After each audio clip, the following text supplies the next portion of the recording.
కాదు, చిన్న కష్టం కొడుకు వచ్చినా పైకి చెప్పడు.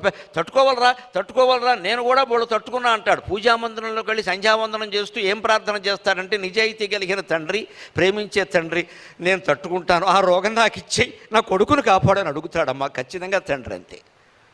దేవుడు ఆ రోగం నాకు ఇచ్చేయి, ఆ దారిద్ర్యం నాకు ఇచ్చేయి, ఆ అప్పులైనా నాకు ఇచ్చే, నా కొడుకును కాపు. ఇవాళకి కూడా మీరు పత్రికల్లో చూడండి. నిన్న కూడా ఒక తండ్రిని చూశాను. కొడుకు బెట్టింగ్ జూదాల కోసం చేసిన 12 లక్షల అప్పు తండ్రి తీర్చాడండి. అది తండ్రి. That is the father. మనం చెప్పొద్దా? వీడెవడో వెధవ 30 ఏళ్ళ వాడు అప్పులు చేస్తే వాడు తీర్చడం ఏంటండి?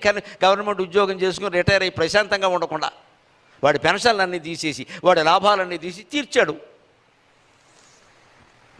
చివరికి ఇంకా చేస్తుంటే ఏం చేయాలో తెలియదు. ఇంకా అంటే తీస్తున్నాడు కదా అని చేస్తున్నాడు ఈయన.